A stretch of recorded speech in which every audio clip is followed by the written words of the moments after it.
let's get started.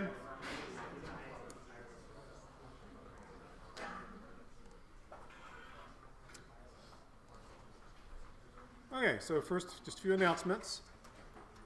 As I've told you repeatedly, just want to remind you, everything assigned during the first 2 weeks, that's this week and last week, will receive full credit if submitted by September 3rd. That's Tuesday, a week from tomorrow, day after Labor Day. That doesn't mean that you should therefore wait until September 3rd to do everything. It's just there to bail people out that add the class late or have some trouble getting started. It's not meant to suggest that you should wait till after Labor Day to do anything in the class. A few statistics here. So L1 was last Tuesday's lab. So we have 352 students at the moment. Only 290 have submitted it. Now, of course, the other 62 have a little over a week to do it to get full credit.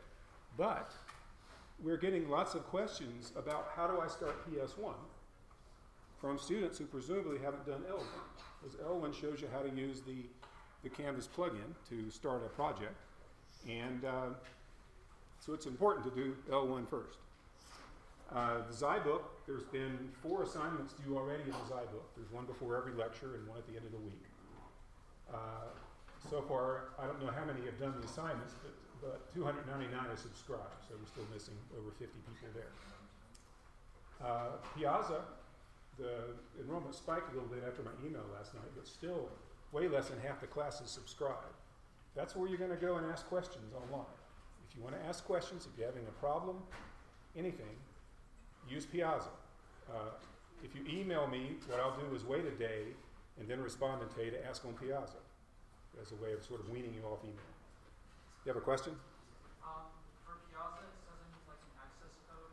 Yep. So there's, we'll go to the resources page or to the help page, and there's a link that'll show you the code. It's Java, but that question can be answered on the Canvas page. Okay. With Piazza, when you ask a question, you can decide whether to make it private or public. Let me take that back. You can decide who to send it to. You can send it to the whole class. And I encourage you to do that when the answer is of interest to the whole class, like you're asking for a clarification on the assignment. If you're afraid that by asking the question you will embarrass yourself in front of your peers, you can tick a box and you'll be anonymous to your peers. They won't know who asked the question. Okay? You can also send it just to the teaching staff or just to me or just to a particular TA as you need. It just helps us keep everything organized. So everyone needs to get up to speed on Piazza. The TA call queue, last night I put up sort of our permanent schedule, with probably some small changes, but our schedule for help up in the lab upstairs. And there's the way you call for help is to use a TA call queue. And I realize we're just getting started. We had 6 students that we helped last week and 5 this week. In the steady state, we'll be helping hundreds each week. So that's an important place to get help. I've heard this. I've heard section 50 of this class called by students an online section. It's not an online section. It's not an online class. It's a hybrid section. The lectures are online, but everything else about this class is the same. I mean, you've got to attend lab, and to get help, you need to find time to go up. If you want in-person help, you need to come here to get it. And I just also want to emphasize that the semester started last Monday, and it is at full speed. I know that watching my kids go to high school or elementary school, the first couple weeks of class, I'm not sure anything happened. They got their books and they screwed around for 2 weeks. Then they had school until the last month when they started watching movies. That's not how it works around here if you're new. We start running at the beginning and we run all the way to the end. So if you've been waiting for the semester to get going, it's going. Okay? Any questions or problems about anything before I go any further?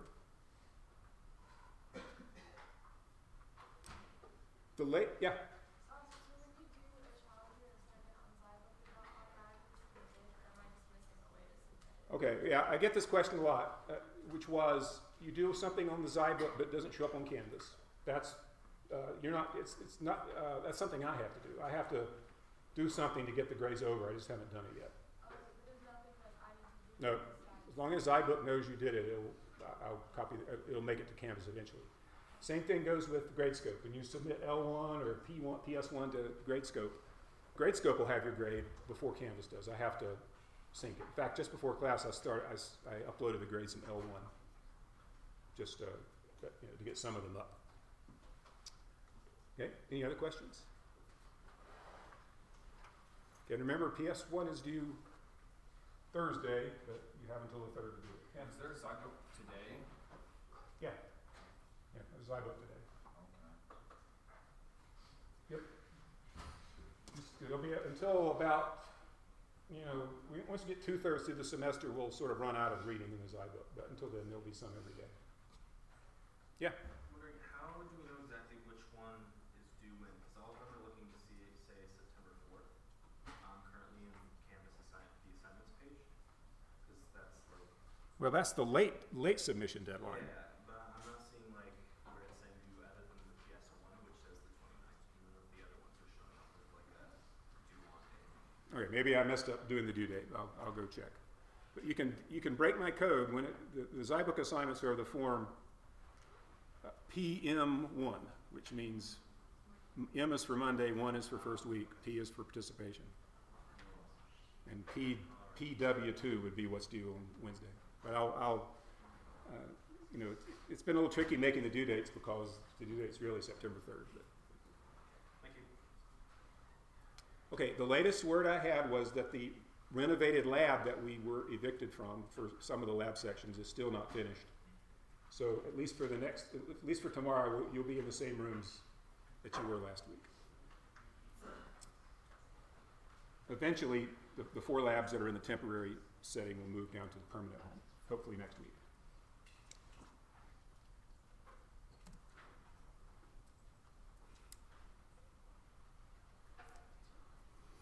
Okay, so we spent last Wednesday, talking about Java expressions. And you'll recall a Java expression is a piece of a program. So if you look at a big program, there'll be lots of small pieces in it that are expressions.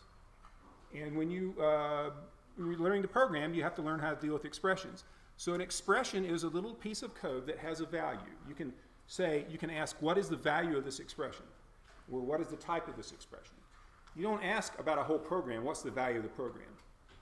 You don't ask about a method, what's the value of a method?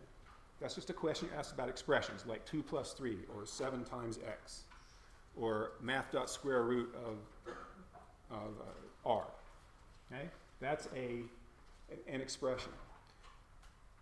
We're going to talk today, in part, we'll start today talking about statements.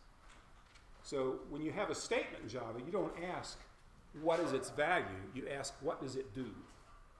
So statements are for doing things, for causing side effects, for causing things to happen. So statements are executed. Expressions are evaluated. And you'll see that statements contain expressions. So essentially, the statements in Java determine the order in which expressions are evaluated. That's how computing happens. So let's look at some statements we've already seen. We've already seen examples of statements. We're just giving them a name now. So the first thing is a declaration. So there are 3 examples of declarations up there. So you can see that we're declaring a variable length here. And we say that the variable can contain ints. So any value of this thing is going to be an integer. And we initialize it to the integer 10. This next one declares a variable called radius and says it will contain doubles, in other words, floating point numbers, and assigns it a value. Now, what does that value mean? 123.45 E6. What number is that? Yeah? Isn't that 10 to the 6th power? Right. It's 123.45 times 10 to the 6th. So it's not 123.45 to the 6th power. It's 123.45 times 10 to the 6th. It's just telling you where to put the decimal point. This is scientific notation. In the third case, we're declaring a character variable called initial that is initialized to the uppercase letter L. Right? Those are all examples of declarations. Now here, the next thing I'm going to show you is what I call the general form of a statement, of a declaration statement. So a declaration statement consists of a type such as int, double, char, boolean, string, and there are many others that we'll see. So the first thing that comes is a type name, then comes a variable, and then comes an expression followed by a semicolon. So you can see there's an expression that's part of this kind of declaration. Now, I've been looking at what's been handed in for PS1, and we got about 60 so far. And I've noticed most students have sort of followed the cue that I gave. I don't know if I explicitly said this, and I won't hold you responsible in the first assignment. And when they create variable names, they begin with lowercase. Okay? So the style in Java is variables should start with a lowercase letter. So stick to that style. You don't have to go back and resubmit PS1, but in the future, when you declare a variable, make sure it begins with lowercase letters. Because otherwise it just looks strange to people that are experienced at looking at Java. Just a convention, it's not a rule of the language. So that's one form of declaration. Here's another form of a declaration. Just a type name followed by a variable name followed by a semicolon. Now, I told you that unlike, with expressions, the question always is, what's the value of this expression? With statements, the question needs to be, what does this statement do? So, what does the first form of the declaration do? The first thing under the general form. This thing right here. What does it do? Yeah. It declares the variable and assigns something to it. Okay, so it declares a variable and initializes it, gives it an initial value. Now, where does that initial value come from? That expression. The expression is evaluated, and its value is stored in the variable that just got declared. Now, what does it mean to declare a variable? Yeah? You give it a name and a type. Okay, you give it a name and a type, but then what? What does it mean that, suppose you have declared a variable, what does that mean in the rest of the program? Yeah? You establish it so that you can utilize it throughout the rest of the program. Okay, so when you declare it, then the code that follows can use it. Okay? Code that follows might want to get its value of the variable out or change the value of the variable. And you can't use a variable until you declare it. Now, there's some fine print. It's not quite right to say that after you declare a variable, you can use it in the rest of the program. You can, the variable is only good inside the set of braces in which it was declared. That's called a scope. And when we have some example programs, I'll say more about it. So there's fine print, but fundamentally, when you declare a variable, then you can start using it. There's a point where the declaration is no longer good. We'll come back to that. Right? So declaration, kind of statement. And that's what it says. Creates a new variable in the current scope. So what I haven't fully explained to you is what a scope is. And optionally initializes it to the value of the expression. So if you don't supply an initial value, then the variable is uninitialized. If a variable is uninitialized, if you try to use it, your program will crash. So in fact, the Java compiler will complain if it can tell that you're going to use a variable that's not initialized. So that it's illegal to use a variable that hasn't been given a value. Okay, assignment's another kind of statement. We saw that last time. Here's some examples. So what does assignment do? It's not a declaration. There's no type name up there. So these three variables need to have been declared. Yeah? Change the value of the variable. Right, it just changes the value of a previously declared variable from whatever it was to whatever the value of the expression is. So what would be the general form? What makes up a statement in Java? Really 4 pieces. What's the first piece? There's a variable, then what comes next? Right, the equal sign operator, then what? An expression, and then a semicolon. So this is the general form of an assignment. And the rule is, the expression is evaluated, the value is stored into the variable. Now, we said that you can't use a variable like we are there, can't use a variable until it's been declared. But there's another restriction. Can you assign any old expression to any old variable? Okay, people are saying no. So what would be an example of an assignment we could not do? Way in the back there.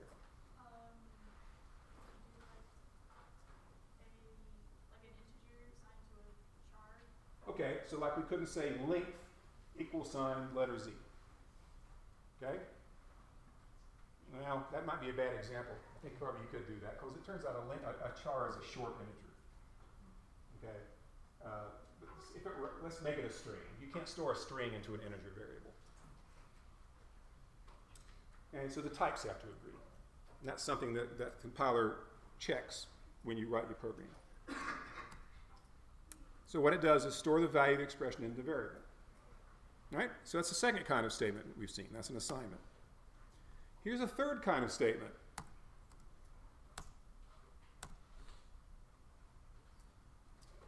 A static method call. So here we're calling the method printline and passing it a parameter. We're calling the method show message dialog and giving it a parameter. Okay, so a method call can be an expression whose value then you use for some purpose. Or a method call can just be all by itself on a line, and then it's a statement. Put a method call all by itself, all by a semicolon, then what you've created is a statement. Yeah? Is there a reason why there's no semicolon at the end Oh of yeah, I left that's a mistake. There should be a semicolon at the end of the first example there. Okay? So, does printline return a value? What happens when you call printline? Yeah? It just prints it, doesn't return anything. Right. It prints something on the console, but it does not return a result. So you couldn't say x equals system.println hello semicolon. Right? You can't. It returns no value you can store in a variable. So if a method does not return a value, then the only way you can use it is as a statement. Same thing goes with show message dialog. All it does is display a box. It doesn't give anything back. So it makes sense to put an expression all by itself when that's what it does. On the other hand, you would not want to have a statement that's 2 plus 2 semicolon. Why would that be senseless? Have a statement that said, okay, 2 plus 2 semicolon. Yeah? Doesn't do anything. Right, you would be adding 2 and 2 and getting 4, but then Just forgetting it. what are you supposed to do with the 4? Right? It would have no purpose. So when you call a method all by itself as a statement, it's got to have what we call a side effect. It has to be something it has to do something other than produce a value. And in this case, I've said what that is. So here's a general form, and it's a little more complicated.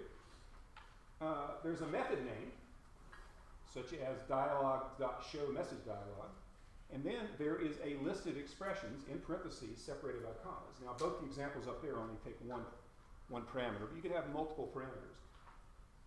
What decides how many things you put in the parentheses? Why is there only one thing up there, one parameter print line? Yeah.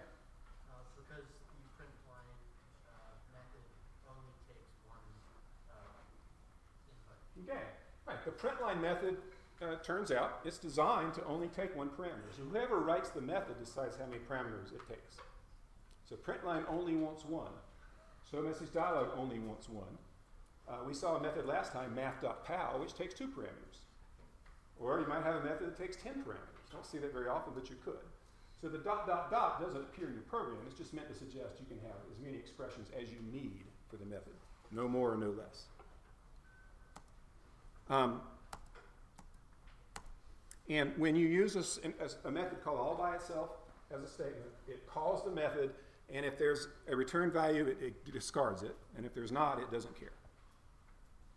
So that's a third kind of statement that you've seen. Now, which of these statements, method call, assignment, declaration, will you use in PS1?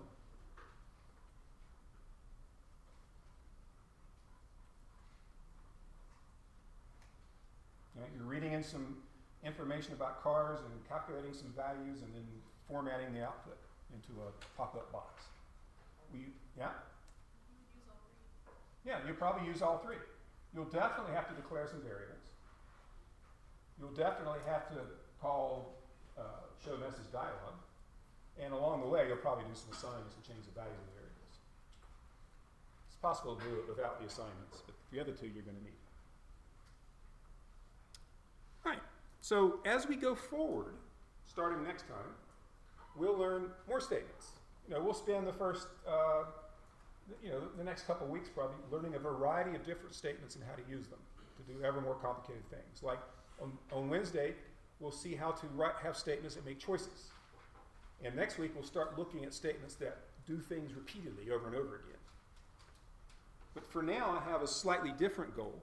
I want to show you how to write methods, how to create methods. Now, here's some examples. This is very similar to the kind of statements you're going to see in your PS1. That's a bunch of variable declarations followed by a show message dialog method call. Okay, so General Motors, that's one of the biggest car companies in the world, the biggest in the US. Their 400 largest parts suppliers account for over 90% of their global spending. So that means you spend $30,000 on a car, $27,000 of that goes to, well, I guess some of it goes to the dealership, but 90% of what GM gets for the car that you buy goes to pay the suppliers they bought the parts from. So that means that most of the effort that goes into building a car goes into making auto parts. Right? And the same thing works with programming. Most of the time when you program, you've got some big goal in mind. What you start doing, the thing that you actually do is you start making parts.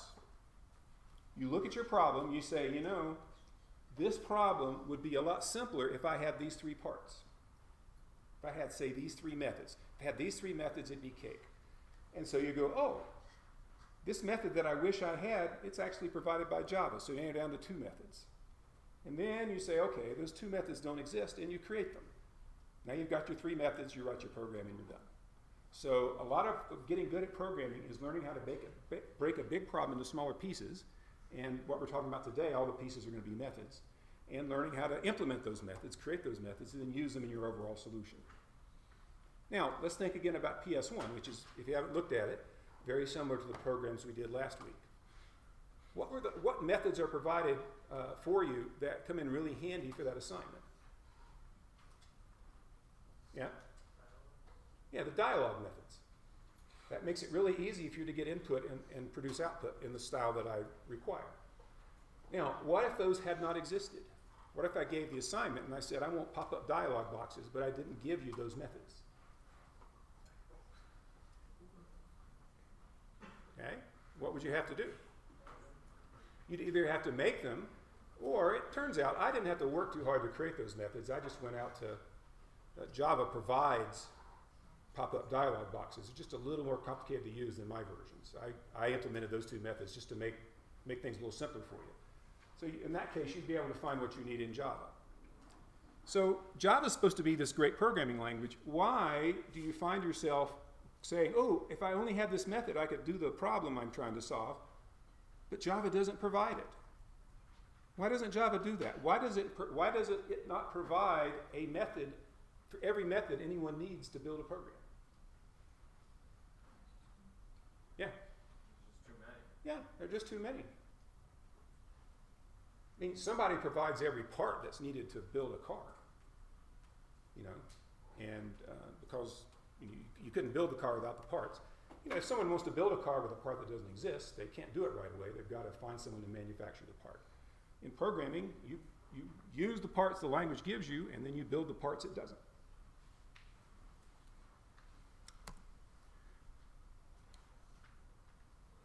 All right, I've got the slides here, but I'm going to skip out of the slides for a bit, and actually, rather than just make this totally academic,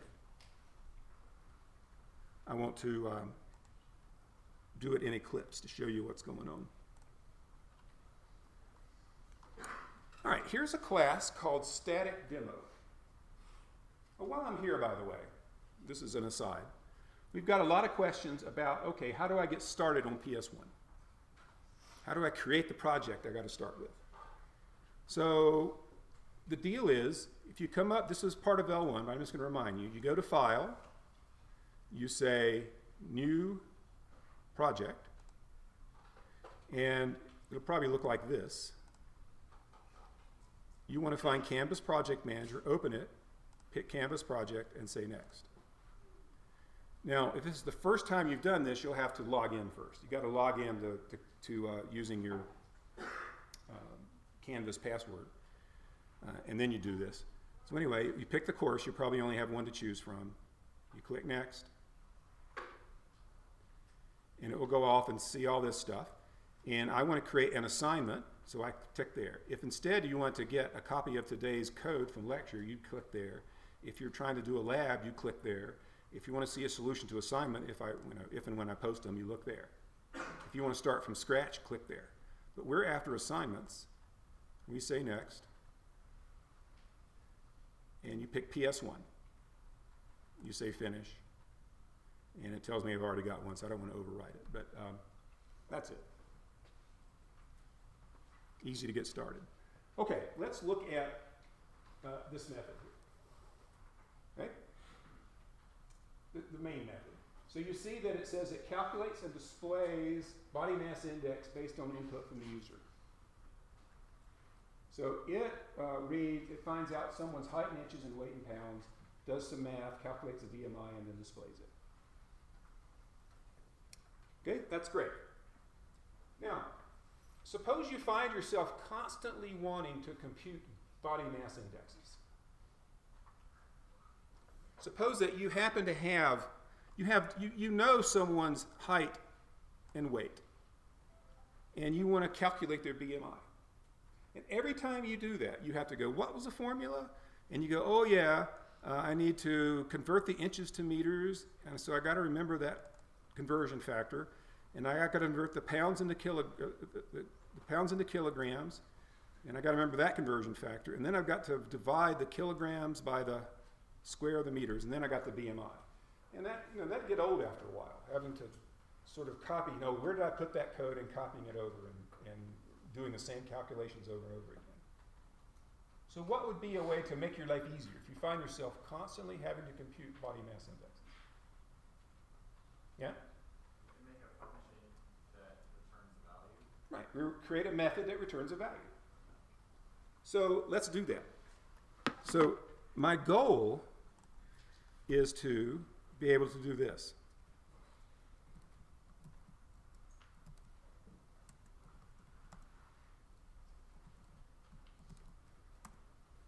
Okay, I want to create a method called getBMI. Now, and then it's going to return to me a body mass index calculated, which I can then store, and then I won't have to do any of this stuff. Okay, I'll just call my method to compute BMI, and then I will display the body mass index that I get back. Okay? Now, why is it underlined in red right now? Because there is no getBMI method. If I hover the mouse here, it says the method is undefined. Okay, no surprise, we haven't created it yet. Let's think about it. What will it need to take as input, if you will? Input's really the wrong word here, but yeah. Okay, 2 doubles. Furthermore, what do those doubles represent? What values do they contain? Back there. Inches and pounds. Right, height in inches, weight in pounds. So we need to write a method that takes in 2 doubles, does some math, and then what should it return? A double, which is the BMI. So let me show you how you do that. So right here, I want to do inches, pounds. Okay, I often tell students that when you're programming, you engage in wishful thinking. You say, I wish there were a getBMI method that worked exactly like this. If there were, my life would be easier. And then you make your wish come true. Now, Eclipse will help you. If you know exactly what you want to call the method, and what the parameters are, and what the result is, you can just write it into your program as if it exists. Then you can come here to getBMI, hover the mouse, and it says one quick fix available. Create method getBMI. Wow, it writes methods for us. What more could you ask for? So I'm going to click it, and there it is. It created a method for me. Okay, it declared it private, and I haven't really talked about private versus public, so I'm gonna change this to public. You can change it any way you wish. Now, how did it know that we wanted to call the method get BMI? How you called it. Yeah, that's what I called it in the method call that I set up. How did it know that it needed two doubles as parameters? Yeah, You put the doubles in the parentheses when you called it. right. That's how I used it. Yeah. Okay. How did it know that it would be called inches and pounds? Yeah. That's the name you passed it? Well, those are the names I used back at the point where I called it. It can't always. Sometimes, let's say you pass 2 as a parameter. It's not going to know what to call that parameter, so it'll just make something up. It doesn't always do this good a job. And in fact, after a while, you get good enough at this that you can just type public static double get BMI and so on. And if you're on an exam, you need to do that anyway. You won't have Eclipse to write methods for you. So you need to learn this, but when you're getting started, it's nice. Okay. What's the problem with this method? Everything is good now. The program will run. There are no more errors in it. And so, we could run it. Let's do it. Let's say height in inches. I used to use my own height and weight, but I don't like that anymore. I'll just make something up. 130. Okay, it says the BMI is 0. Well, that's not possible. So what's wrong with this? What did Eclipse do wrong? Yeah. It's not that Eclipse didn't do anything wrong. It's the fact that there's nothing inside of the method. Right. All the method does is return 0. So there's a new kind of statement. This warns you this was auto-generated. It knew it's supposed to return a double. It didn't know which one, so it did the best it could. So return statement, let me explain how that works. When a method is called, inside the braces, there'll be a sequence of statements. In this case, there's only one. Those statements are executed one after the other until a return is found. When a return statement is hit, what happens is the expression that follows return is evaluated, and then the method ends, and its return value is the value of that expression that was just calculated. So anytime you call this method, no matter what you give it as input, no matter what parameters you pass in, you're always going to get 0 out. So we need to fix that. What should we put inside the body of the method so that it does what it's supposed to do? Yeah. The stuff that you commented out. Right. We can just copy this stuff here. I don't want to get rid of the return statement. So I can convert the inches to meters, I can convert the kilograms to pounds, I can compute the BMI, and then I can return the BMI. Okay? Now let's run it. Okay, so if I say 65 inches, 125 pounds, I get a BMI of 20 point something. Okay? That looks more sensible. So it's really easy to do. Now, let me wipe this out. We really don't need to look at it anymore. Have we made the program longer or shorter? Longer. But I claim we've made it better. Why is it better? Yeah. It's easier to repeat that sequence of events if you want to do that twice in your program. Right. Or for readability. Yeah. So he said it makes it easier to reuse get BMI. So now all you have to do to use get BMI again is just call it from somewhere else. So suppose I did this, and I could also do this. I could say, okay, we'll see the BMI, and then I just want to call BMI again for the heck of it. So I'll call get BMI here, and I'll pass it 125, or what was it, 65, 125. Okay? So I can call get BMI twice. I don't have to repeat the statements. I can just use the method again. So what will happen when I run this program? I realize that I tend to look over there because of where I'm standing, and I'm ignoring you folks. So this is your chance to speak up. Or maybe you sat over here because you realize that I favor my left side. All right, you'll get used to it. Yeah? It's going to ask you for the input the first time, and then it's going to calculate it, and then it's just going to print out the next time. It's just going to print out for 65. So it'll work just like before, but there'll be an extra dialog box that pops up that contains the answer to this question here. So let's say I run it. I say height is 1, weight is 3. That's not realistic. And then I get, so I get the second pop-up box. I just did that to show you that you can call. Now notice over here, right here, I said I appended the string to the BMI. Here, I appended a string to the result of this method call. So that's an expression whose value is a BMI. This is a different kind of expression whose value is a BMI. So you can compose expressions any old way as long as the types match up. You don't have to, sometimes I can shorten your programs.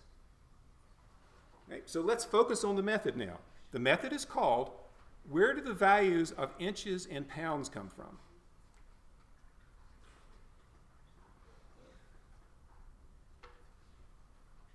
Yeah. Well, the names came from here, but let's forget where they came from.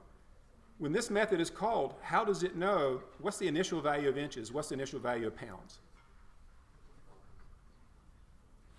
Yeah? Well, not what I enter. When getBMI is called up here, the value of inches is determined, and that's the first parameter. The value of pounds is determined, and that's remembered, and that is used to initialize this variable and that variable. Now, that can be confusing because there's inches right here, and there's inches up here. But what I said about scope before, this variable inches can only be used from here to this next brace. Okay? This is called a scope. Beginning brace, ending brace. So that's a scope. We declare a variable can only be used from the point of declaration on to the end of the scope. So, and this inches here, this parameter, can only is meaningful inside the body of the method. Just to drive that home, I'm going to change the name of inches here. I'm going to change it to INS, just to make a point. I think inches is a better name, but sometimes people think that names have to match up in some way. So inches, I'm going to change this to pounds.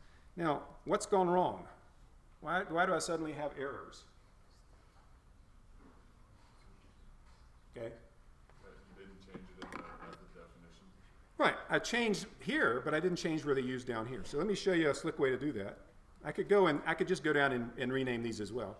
If you right-click on a variable declaration, and you go to refactor and rename, refactor, rename, I can just edit it, INS, and it changes everywhere it's used as well. And that can save you some time. So I'll do pounds as well, refactor, rename. Now, you don't have to use refactor. You can just edit everything by hand. Okay. So the method still works, even though what's called inches and pounds up there is called INS and LBS down below. Yeah? So when you rename the inches and pounds, why did it change it on the other one? Is it because it's not in the scope?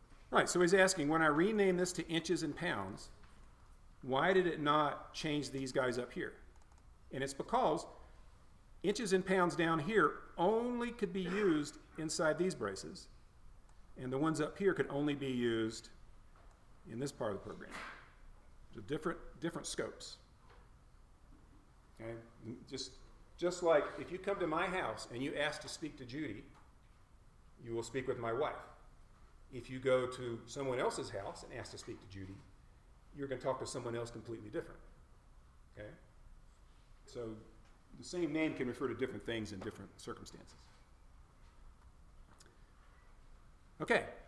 Now, I really don't like INS as a variable name because it just doesn't suggest inches to me. So I'm going to change it back. But I hope you remember that you don't have to use the same names from the point of call down at the point of use.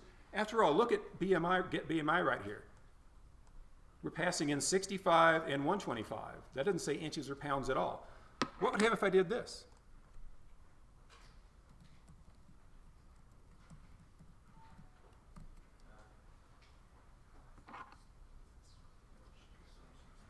Okay. Apparently Java's not complaining. There's no red.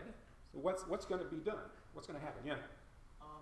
It's going to calculate everything normally, except it'll use pounds in place of inches and inches in place of pounds. Right. whatever the value of this variable pounds is when the method call is made will become the initial value of inches, and vice versa. So it'll just be kind of wacky. So let's take it from the point of, in fact, when, main is just a method, by the way. So let me explain a little bit. Main is the name of the method. Void means it doesn't return anything. So you see there's no return statement down here. Static we're not worrying about. Public we're not worrying about. And what this says is, obviously, how many parameters does main take? How many parameters in that list up there? Just one. Now, it turns out that's something called an array of strings, and we're not going to worry about that either. But it's just a particular kind of method.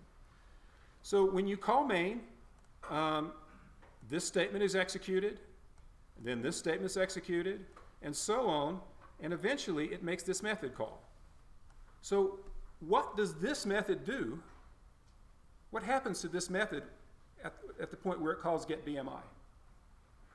So I'm the main method. I'm doing this, I'm doing this, I'm doing this, and suddenly I'm saying, hey, give me a BMI. What's going to happen? Yeah. It jumps over to the get BMI method. Well, he says it jumps over. I would just think basically it just stays where it is and waits. It's one way to think about it. And so when you call the method, what happens is that number is determined, this number is determined. They are stored in these two variables.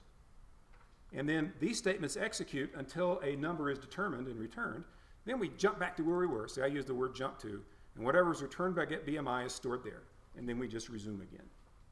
So you can have a circumstance where some method just made a call, and the method it called another method, and the method it called another method. So you've got a bunch of methods hanging out waiting for an answer to come back. Yeah? So when you put a method call within the main method, it's kind of like putting that method that you're calling in parentheses up there. Well, I guess if that works for you. And notice, this is nothing new to today. We were making method calls on the first day of class. We're called get BMI twice in there, but what other methods are we calling? Show input dialog and show message dialog. And you don't have to know what the code of show message dialog looks like to use it. You just have to know I got to pass it a string. Okay, so this is a key part of programming, is learning to write methods. And what you'll find out is that after this week's assignment, when you're creating a full program, the next few weeks, the assignments will consist of implementing methods, pieces, parts. You'll be implementing parts as opposed to complete main methods. You'll be, your assignment, you're writing methods like that. Right? There's one very important thing we haven't done yet. Looks like we're pretty good, like we're done with get BMI, but actually there's something very important I've left out. Really, almost the most important thing. What do you think? Shouldn't the method be declared before the main statement? Okay, he's saying shouldn't the get BMI be declared before main? In some languages, older languages, that's required. You've got to declare it before you can use it, but not in Java. Yeah. Shouldn't you document it? You should document it. And let me show you what I mean by that. If I want to know what does show input dialog do, I can go up to hover my mouse over it and it tells me. It brings up a dialog that prompts the user for input and it says it returns a string entered by the user. If I want to know what show message dialog does, it tells me. If I want to know what get BMI does, it doesn't. It tells me all it can figure out from what I've written. It will show me that it takes two parameters and they're both doubles. And since I named inches and pounds, you probably figure out what to do. If I'd called it X and Y, you'd have no clue. Okay? So what we need to do is document this method so that other people can use it without having to read the code. So let's take a few minutes and we'll see how to document a method. You can talk among each other now.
right, let's get started again.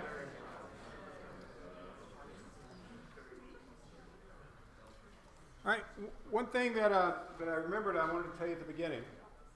So when you do PS1, you're going to write your method, and then you're going to submit it using Gradescope. And what Gradescope will do when you just drag the file over into the Gradescope window is it'll run some tests. It runs like 20 tests to see if your program works correctly.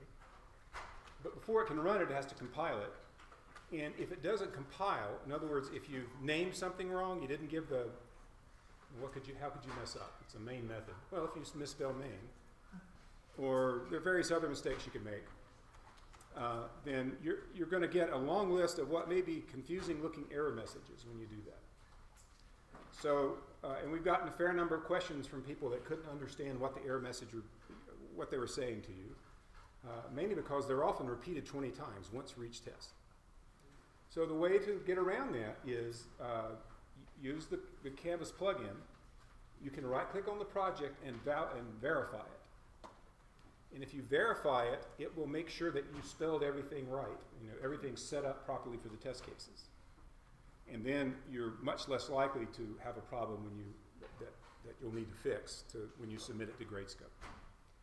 So one student did find a problem my verifier did not notice, and that was the student had forgotten to put public before where the class was being declared. And that was not caught by my verifier, but it was caught by Gradescope. But other than that, use the verifier. It only gives you one mistake at a time to fix, and it's pretty specific about how to fix it. So I recommend using that. All right, so back to our program. We were saying we need to provide documentation. Now you can see what documentation looks like. It looks like that's called a comment. It's a particular kind of comment. And the way to do that is, after you have written at least the stub, so a stub would be something like this.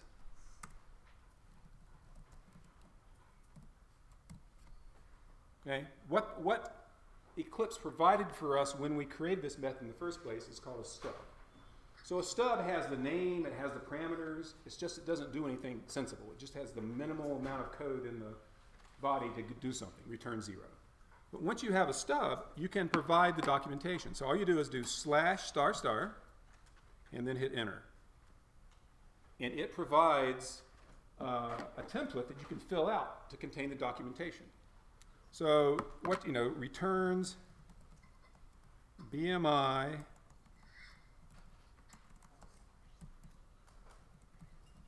given height in inches and weight in pounds. And then you can, a lot of times I just wipe out the rest of this and just put everything in a single statement, but what the heck. Inches is height, pounds is weight, and it returns BMI. So it's kind of redundant, but that's okay. And then that's it. So you just write down what someone needs to know in order to use the method. Now when we hover over get BMI, it shows us that information. So I told you for PS1, one thing I required was that you provide a comment for the class and for the method. And that's going to be very important going forward. When I have you write methods, I'll often have you, it depends on the assignment, but you'll be writing the documentation as well. Yeah? So the documentation always goes before the main. Yes. Yeah. So this is called a Java doc comment. And it's a particular kind, /**. Now there are other kinds of comments. For example, if you just want to put a comment in here, I might explain, if you want to explain what your code is doing, you might do // and you say get height and weight. And then you might say, okay, then I calculate BMI. I'll say calculate and display BMI, maybe. So people use these inline comments just as a way of explaining what's going on in the code. And you'll find the code examples I write for you, I'll often have tons of comments just because I've got a lot to explain to you. I'm trying to teach you. To the point where if I did that in a program for a different audience, they'd get really annoyed because there's too many comments. It's good to have a few inline comments to try to break down the structure of the program for your readers. Yeah? For the stub, do you have to do it above the method, or do you, does it matter like where it is?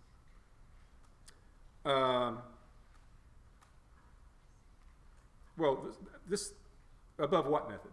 So you know how it says double get BMI? Yeah. And then you have the return BMI, that commented part.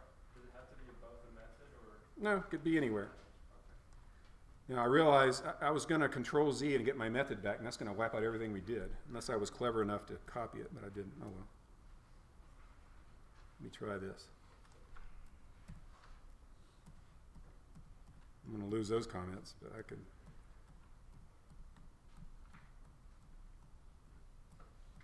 Okay, I got that back, and I got that back. Good enough. All right, so that's a properly implemented method. It's not done until you've got this Java doc comment that people can look at. Yeah. How particular are you for inline comments on this? How particular I am with inline comments? Well, here's the reality of things. When you need inline comments is when you have a really long method, and it's just hard for someone to read. The inline comments just give them a guide to reading it.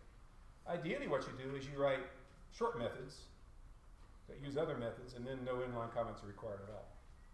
I mean, what inline? I'll give you an example of too many inline comments.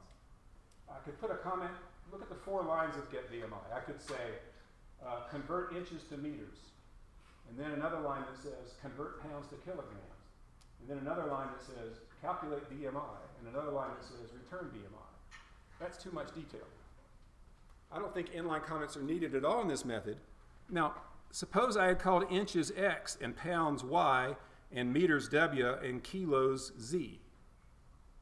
Then I'd have a confusing mess, and you'd need to explain what's going on. So as long as you use names that mean something to people, as opposed to X, Y, and Z, it'll make your code a lot easier to read, and you won't need to explain it. You know, sometimes people just don't want to type when they call. The variables are like temp1, temp2, temp3 for temporary. Don't do that. Think of a sensible name so your reader can see, okay, I see what's going on. Yeah?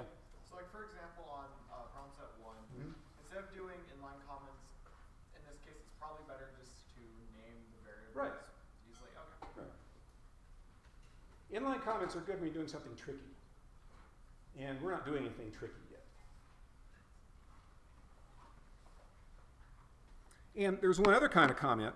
Sometimes you want to make a comment that's not a Java.doc comment, but it's longer than 1 line. So you can do something like this. That's called a block comment. And that's something you see as well. So those are 3 kinds of comments. Great. So we've learned how to write methods. Let's write another one. And I got some suggestions down here. Okay? Look up here. We call show input dialog. We pass it a height in inches. We get the height back. And then we have to come down here. Height is a string. And then we got to go down here and turn it into a double. Wouldn't it be nice if there were a way to display an input dialog and get back not a string, but a double? Wouldn't it be nice if we didn't have to do the conversion? Let's write a method to do that. So let's come down here. I showed you what I want to call it. I'm going to call show double input dialog. So its job is to work like an input dialog, but what it does is it takes care of converting whatever the user enters into a double. So that's what it's called. What type of thing is this method going to return? Right? It's going to give us back a double. And then what's it going to take as parameters? How many parameters does it need? Remember, what we want it to do is display an input dialog, get a string from the user, convert the string to a double, return it.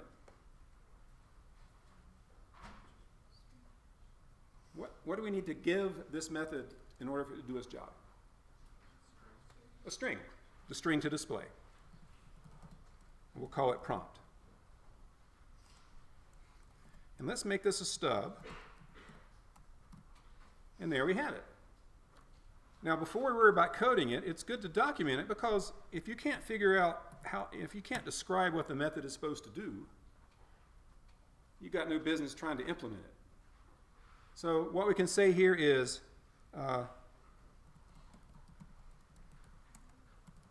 displays prompt in a pop-up dialog. Get string from user.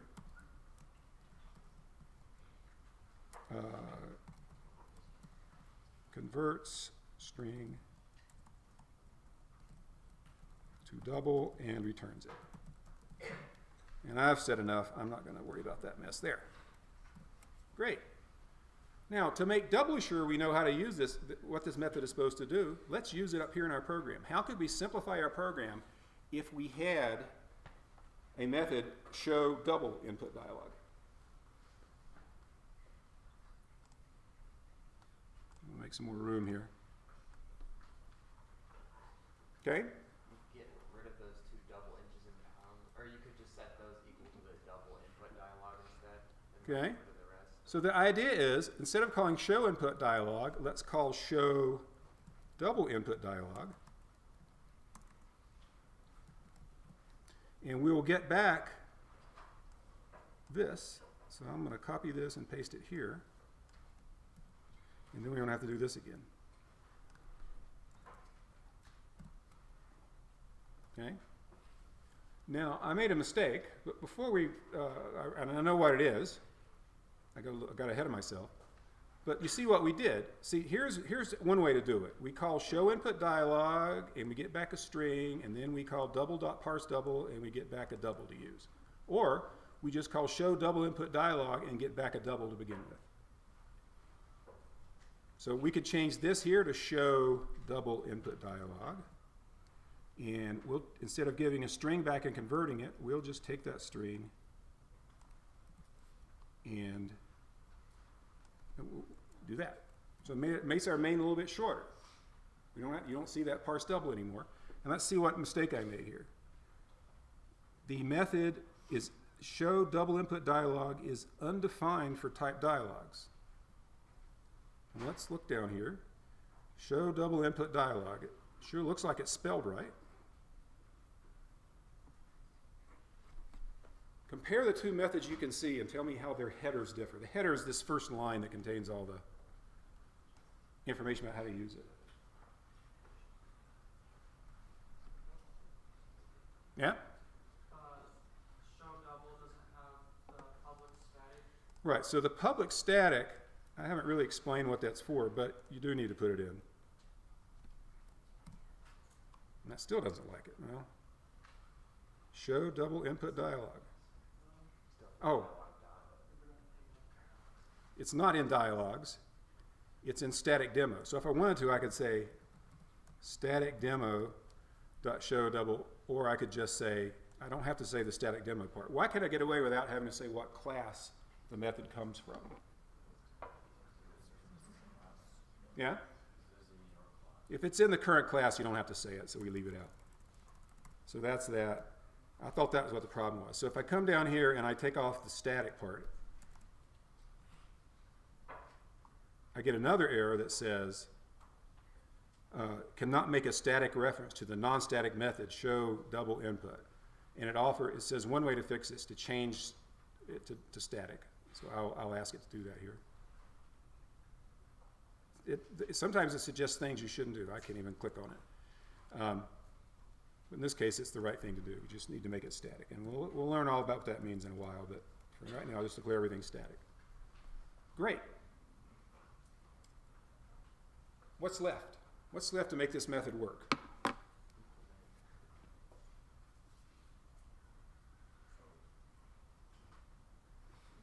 How can we get a box to pop up and get a string back and turn it into a double?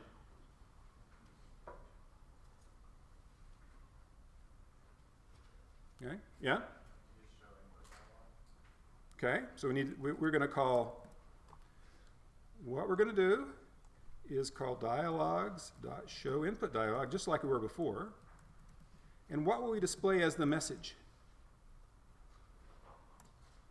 Yeah, we'll display the prompt we were given, this prompt right here, whatever the user told us to display, we'll display.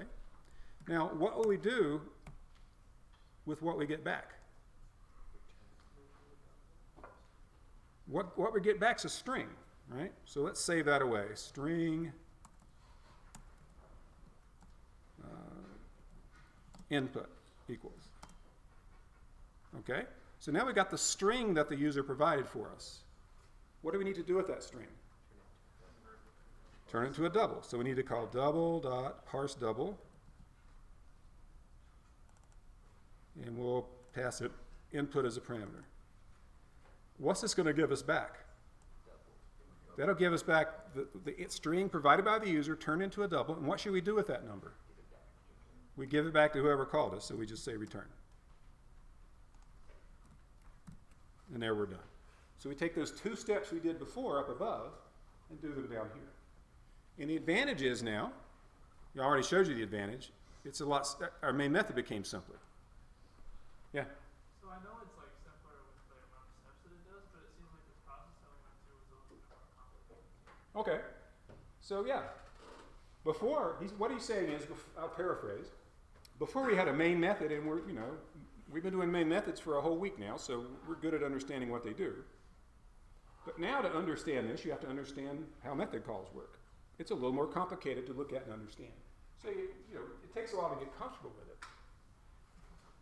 And but it's completely essential. There are million-line programs out there, but there are no million-line main methods out there. You have to break things into small pieces. People just can't hold a million lines in their head at one time. Yeah? Does it matter if you have like a space between the method name and then the parentheses? No. He's saying, does that matter? No. Except it bugs me because I'm used to seeing it look like this. If you want to, you could put every one of these on a different line even. You could say double inches equals show double, and so on. And it'll run just the same, but it will aggravate the TA that's grading your program. So if you get your program in that state, the thing to do is Control-Shift-F, and it puts it back all indented.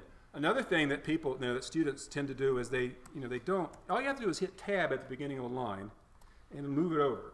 But they won't hit Tab. They'll just do something like this. In fact, I don't know how they get it in this state. I can't even have trouble getting it there. It looks like this. That just drives us nuts. Because we're used to looking at the indentation to figure out how things are grouped. And when you do that, just Control-Shift-F every now and then to keep your program in good shape. Okay, so there we have two methods that work to make this program up here a little bit simpler to use. Yeah?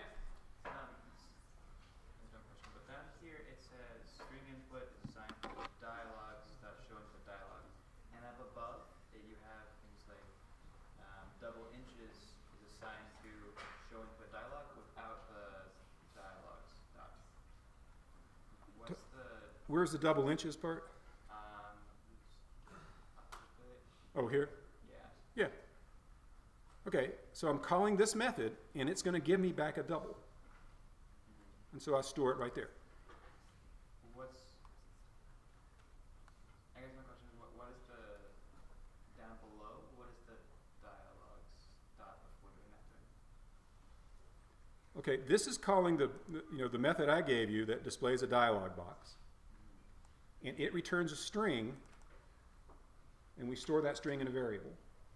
And then we have to convert that string to a double, which we do right here. And then we return that number. So when this method is called, it computes a number and returns it. Whatever number is returned, say we called it here, whatever method is returned ends up being stored right there in inches. So we call this method, it comes down here, runs this code, determines a number, stores the number right there.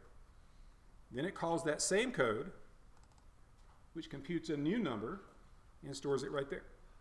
And then we go on like before. Yeah? If we haven't done PS1 yet, bunch of methods in it if you want to try around, or? Oh yeah, if you want to play around using methods in PS1, that's okay, but it's not necessary. Now,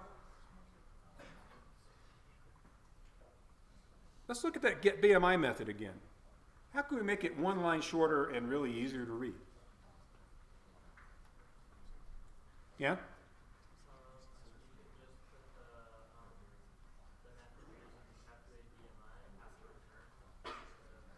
Okay, so I think this is what you said. Here we calculate the BMI, store it in a variable, and then return the value of the variable. We could just forget about the variable and just return the number as soon as we've calculated it.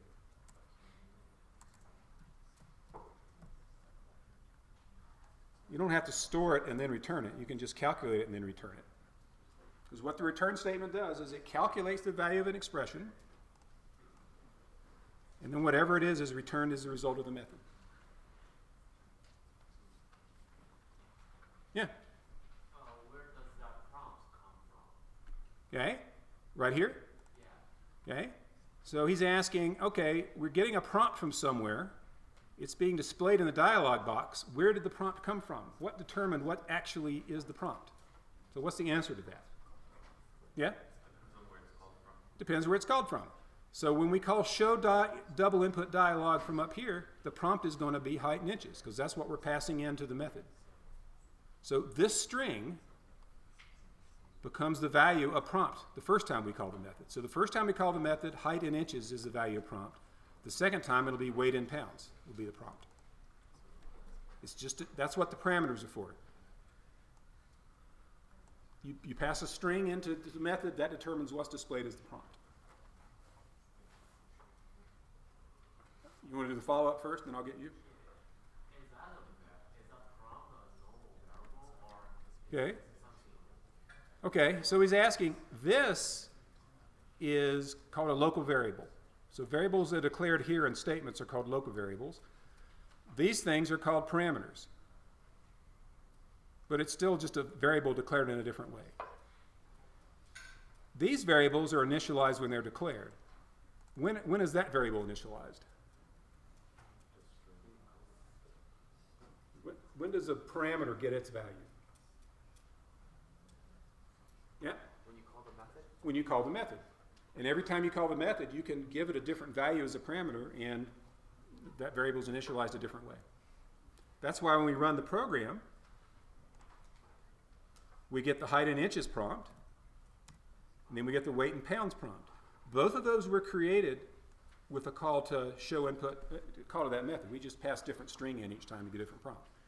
Now, you're asking that question now, but you could have asked the same question last week when I called show input dialog. Where did show input dialog get its prompt? How did it know what to display as a prompt? Yeah? Well, that's where the code came from the library. But before we modified this program, how did the input dialog know to display height in inches?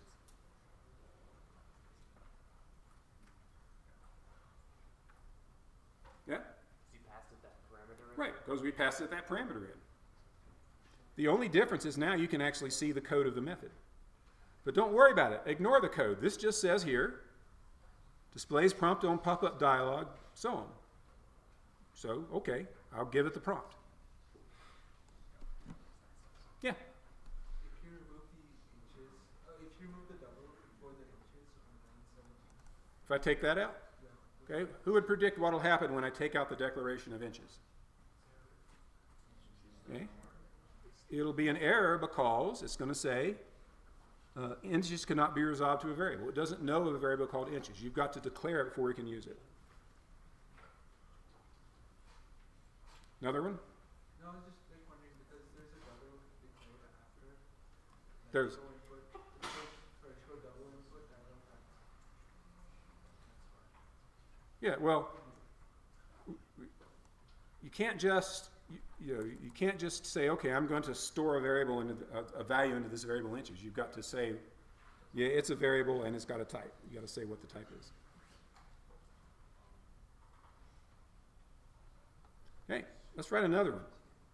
Let's see.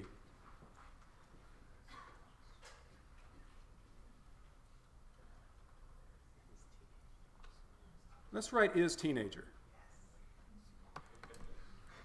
Okay, I want a method called is teenager. It's going to take in an age of a person. Now, should that be an int or a double? Yeah, that's an int. You're counting years. And it's going to return a Boolean, true or false. Is this person a teenager? So if the age is 17, it'll say true. That's a teenager. If it's 65, it'll say false. That's not a teenager. And I'm just going to say teenager starts with 13. That may be controversial these days. It seems like people call 11-year-olds teenagers, but I don't think so. So I'm going to write a stub. So if we're writing a stub, I'm just going to say it's going to return false because I just want to get rid of all the red. And I got to remember public static. So I want a method like that. Okay. We got to say what it does. So I guess I would say reports whether or not a person with the given age is a teenager. All righty.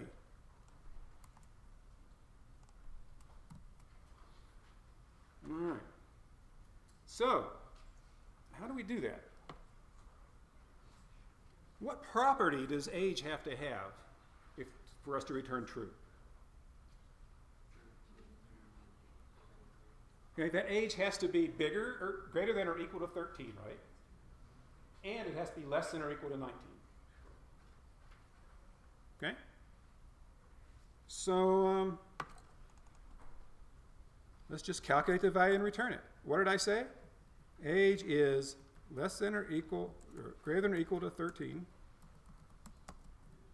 And age is less than or equal to 19. So what's going to happen if you pass in 10 as a parameter? Age is 10. What's going to happen? Right, what the method is going to do is it's going to calculate this expression right here. It's going to calculate the value of that expression. And it's going to say, okay, age is not greater than or equal to 13, so false. What if you pass in 25? It's going to be false. Again, it's going to say, is age greater than or equal to 13? Yes. Well, is also age less than or equal to 19? No. So it's going to take the true it got for that and the false it got for this and AND them together and get a false, because they got to both be true to get true out of a AND operator. What if we give it 17? We should get true out. Now, I'm seeing some puzzled looks here. Why is it easier to understand a method that does a calculation like that using numbers? Because look what this is doing. It's doing a multiplication, another multiplication, a division, a multiplication. Down here we're doing a comparison, another comparison, and then we are combining the results of those two comparisons with the logical operator. Why is this harder to understand than the other one? Yeah? I didn't split it up into multiple statements, that's true. Yeah? Most people aren't used to the logical operators. Right, you're not used to this way of thinking, the logical operators. Right? You're used to multiplying and dividing. This is another way of thinking about things. Now, how can we find out if this method works? How can we test it? Yeah? Pass a number that is too young to be a teen, pass a number that should be a teen. Okay. Pass a number that's too So we'll pass in 12, we'll pass in 15, we'll pass in 65. But how do we do that? Yeah? We could go to the main method and add some code in up there, but I'm tired of doing that. What's another way we could do it? JShell. Okay, so in the few minutes I have left, 4 minutes I have left, what I'm going to do is, this is my project. I'm going to right click on it, launch JShell. Here it shows up. I've got to do this. All right.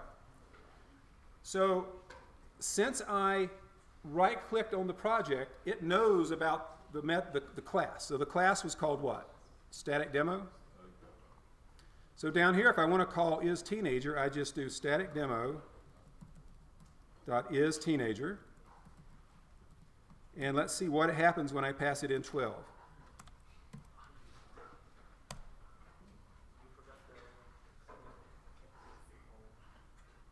What did I do? No, it's not the semicolon, it's the problem. It says cannot find symbol.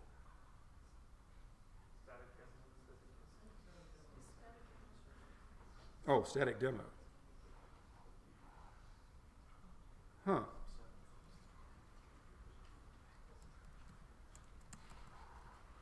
Okay, I should have practiced this before class.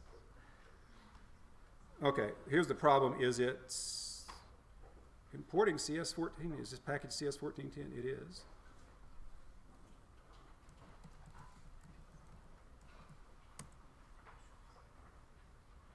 Huh. Okay, I'm up against something here. I'll do this next time. Let's do this up here, then. Let's test it this way. I thought I'd be able to test it with... okay, I'm just going to print out the result of calling isTeenager of 15. So run it, and it says true, and then launches into that. So you can see it's kind of clumsy to test that way. I'd rather test it with JShell, but I've done something wrong and I can't catch it right now. So we'll figure this out next time.